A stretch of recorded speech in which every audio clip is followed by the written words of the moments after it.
Today, Liss and I are going to share our perspectives regarding bypassing.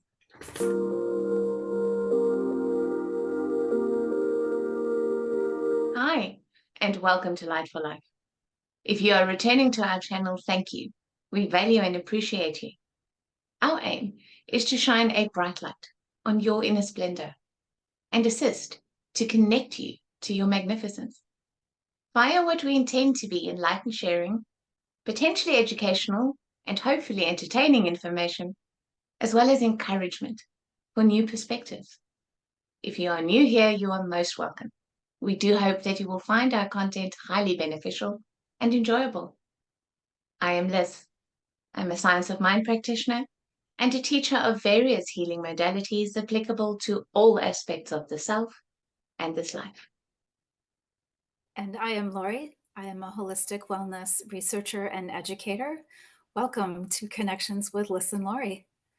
We use the space to offer our perspective regarding multiple different topics that we certainly hope you find inspiring. Bypassing. What even is bypassing?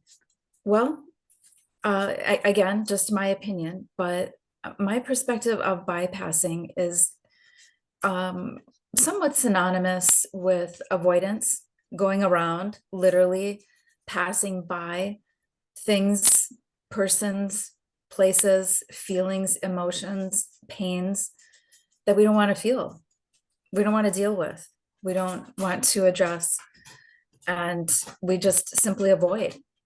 I think it's the role of our personal self to seek pleasure and avoid pain, right? So why would we feel things that don't feel good?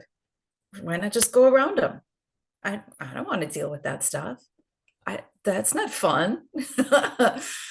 So I really feel like we become good at avoiding those pains. It's not just, physical or not just emotional or mental, but even pain physically. Things that are not comfortable, I think we get really good at avoiding. And then we get really good at ignoring. And then we get really good at not even realizing that they're there at all. And I know that that was my situation. I can only speak from my personal experience, but I got to a point where I was not in a good place, and it was recommended to me that I consider stress management and that I go to counseling for my stress management. And I meet with this counselor, and he's telling me to share whatever it is that brings me discomfort, whatever it is that brings me stress, and whatever it is that I'm struggling with. And I literally didn't have an answer, because I had gotten so good at putting things in a box on a shelf and shutting the door forever and ever. And I had gotten so good, for me, I had gotten so good at stuffing the emotion and the pain and the discomforts and the stressors. I carried it all in my digestive system, quite literally. I stuffed it like a turkey, stuffed that stuffing right in that turkey. And I got to a point where it was a blank slate when somebody would ask me what was wrong, or somebody would ask me what it was that I wanted to work through, or what it was that I wanted to resolve or heal. I simply didn't know, because it was so painful for me that it didn't exist anymore. I mean, that is actual mastery at passing by the things that hurt so well that you don't even know they're there anymore. I mean, I was good. But I would highly recommend not following in my footsteps, because it's work to start unpacking that. It's work to find out what box you put that in, on what shelf, and in what closet, to start unpacking that stuff and start getting rid of that stuff that doesn't serve you anymore, that you don't need to carry anymore, that you don't need to lug around with you in your energy field and in your mind and in your body. Stuff that's taking up space that really isn't necessary anymore, but you just didn't want to feel it because it sure wasn't fun. And it takes a minute to work through all of those things that you just don't want to feel. But it's important. It's important to do some house cleaning once in a while and clear the dust, clear the air, literally, clear the air, clear the space, clear the field, clear all of the things, because those burdens aren't meant to be carried forever and ever and ever infinity. And life won't let us. That's the thing. Life won't let us. Something will come across our paths that forces us to stop and look and acknowledge True and story. heal. We will have a massive life crisis or a health event, or something will happen in our very significant relationships, but life will force us sooner or later to stop and look at and acknowledge that. And that's not because life wants to punish us. That is because of the nature of emotion. And people don't understand that. And so I would love to go on a little sermon that explains that, because so many people think they understand this, but they really don't. Yeah. So emotion is energy in motion. It's no longer a particle. It's no longer a potential. It is energy that is now a wave. And I always say our emotions are our angels, because that wave comes as information. It comes to show us what we are currently, literally currently, as in power, what we are currently energetically creating. We receive an emotion as that information. It's not supposed to stay. It's supposed to flow through. We're supposed to recognize it and say, oh no, I don't want to be creating that. I don't want to be resonating with that. I don't want to be holding that. But we don't do that. What we do instead, because we don't understand emotions and we don't understand feelings, we feel it and then we identify with it. That's mine. That's my feeling. And even worse, you, whoever you are, just made me feel this way. No one can ever make us feel anything, just like no one thinks in our head. No one feels in our emotional center but us. We receive this angelic messenger. Look at what you are energetically creating, and we go, I am that. I am that. I am now hurt, or I am now betrayed, or I am now criticized, or I am now offended. Take your pick. And we identify with it. And what happens energetically when we do that? Energy that wants to flow through us has now been solidified within a shell called me. Mm. I have given a passing feeling, a current of energy, an egoic identity as myself. And so I've embodied it. Now that energy is stuck. And energy doesn't ever want to be stuck.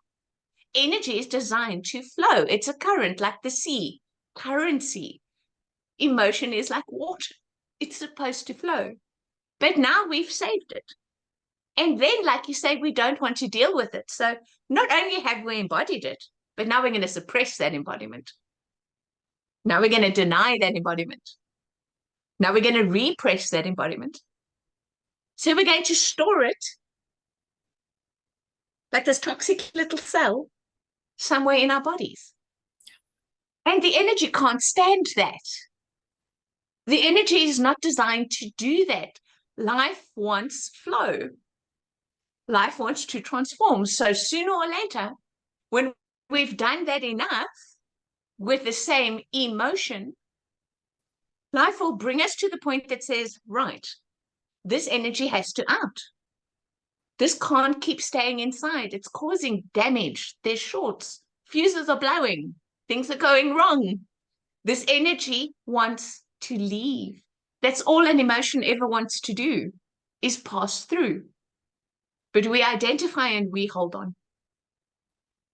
And that is why the term inner work is a little bit incorrect. Because the energy wants to go. It doesn't need convincing. It just needs us to bring the light of awareness to it and choose, just choose, to disidentify, open that shell, let the energy dissipate. That's what it wants to do. But just like if you go in for surgery for a heart bypass operation, I'm no doctor, but if I understand it correctly, a portion of the heart has died. There are blockages and stoppages, so life is cut off. So now these incredible doctors are going to do a procedure where they can bypass that dead section of the heart and keep you alive. But I'm pretty sure they don't leave the dead piece of your heart in you, because that would not lend itself to health and vitality. And yet that's what we want to do with energy. That's what we want to do with emotion when we bypass. And very often we use positive thinking, optimism, or our structure of faith to do that bypassing with. And then we don't realize that we're being toxic in the doing of that. But the flip side of this coin, and I'm sorry I'm talking for so long, Laurie, but the flip side of this coin is not taking responsibility for that. When we come from a place that believes and thinks that anyone and anything else is responsible for our emotions and our feelings, if you can make me feel something, then you are responsible and I am powerless. To truly be conscious about our own emotional healing process is to recognize I chose to identify with that feeling. I chose to make that mine. You didn't need to do that. When I am in my power, recognize any of your behavior, any of your words, any of your deeds is projected onto me and not about me, because it never is. Anyone who's in a negative and a distorted state, they are there. And they are talking from their pain. They're talking from their trauma. It's not about you. You just happen to be standing in the way of that energy flow. So a very powerful technique that I learned very young was to imagine a cardboard cutout of myself that stands in front of me. And everything that anyone ever says to me hits my cardboard before it can get to me. And I learned by doing that not to take anything personally. Mm-hmm. And then it becomes so much easier to have mastery over the emotional realm and what we do and don't choose to identify with. Because we're living in an age and a culture now where feels are everything, right? We have empowered feelings to be greater than ourselves. And we all have to take care of each other's feelings. Now, there's a role for that, yes. If I identify as a compassionate and a kind human, then I should always consider your feelings before I speak or before I act. But am I required to do so that you can be okay? No. That is your job. And that is where we abdicate all responsibility and thereby give all our power away. And so feelings rule us. So the option that we feel like we've got left is to bypass them when we don't want to deal with them. So deny, suppress, repress, disown, and put a Band-Aid on it until eventually this gushing wound opens. And then we have to deal with that. And that always comes. Yeah, I can definitely relate to that. And the other word that is very popular is transcend. You know, we should really just be able to transcend our emotion. We shouldn't be, you know, we shouldn't this and we shouldn't this and we shouldn't this. And I got caught up in a loop of that. Is, you know, I'm not my emotion. I'm better than that. I'm bigger than that. I can transcend that. I don't need to be so bogged down by this emotion. And it's just another way of bypassing. Emotions are part of the Can be, human yes. condition. And I should just be able to transcend them because what? Because I've understood that emotion is just energy. So I should just be able to transcend that. I mean, I think there's a lot of almost well, this might be a little dangerous to say, but almost like a spiritual abuse that advise spiritual advisors or spiritual coaches or spiritual communities will almost shame you for feeling emotion because you should be able to just transcend it. Well, that's bypassing too. It's spiritual bypassing and just rising above the emotions that we don't want to feel. And the truth is that, like you said, when we allow the flow, it can be pretty darn quick. We can move through that emotion with a couple of really beautiful cleansing breaths. And it doesn't have to be drama and trauma lived all over again. It's just allowing that energy to flow out. And that's something that for me, it took me years to understand that I wasn't required to re-experience that trauma and the drama while I was moving through these emotions. It did not require me re-going through all of that, but I was so afraid that that was one of the ways I would bypass emotion was I can't relive that again. I can't go through that again. I can't. And the truth is, like you said, we just have to ride the wave. And the wave can sincerely be like 90 seconds long. We can surf for 90 seconds. We can surf for 2 minutes, 3 minutes, maybe. We can surf, even if we're not all that experienced. We can do that if we allow that energy to flow. And what helped me was understanding that as an observer, I can observe that energy that needs to flow without revisiting the trauma and the drama, if I'm explaining that well. It's not about transcending. It's not about rising above. It's not about going underneath or around or behind. It really is just hopping on that surfboard, riding the energy of what is feeling stuck, not the trauma, not the drama, just the energy of what's feeling right now, what's coming up to the surface for release right now. And being one with the energy and and riding that to the surface like we would any other big huge breath. If you're swimming, perhaps if you're swimming and you're holding your breath and you're just moving through the water and seeing how long you can hold your breath, at some point you need to come to the surface. And that's kind of how I see your wave of emotion is that we've got all of these undercurrents and all of these waves of emotion inside. At some point it has to come up for air, but we keep suppressing it. And then we wonder why we have asthma, or we wonder why we have breathing conditions, or we wonder why we have heart palpitations, because we're holding our breath this whole time, suppressing those emotions. And the truth is, it can pop up to the surface. What did you say to me one day? Champagne bubbles, bubbles that just float to the surface and they just pop.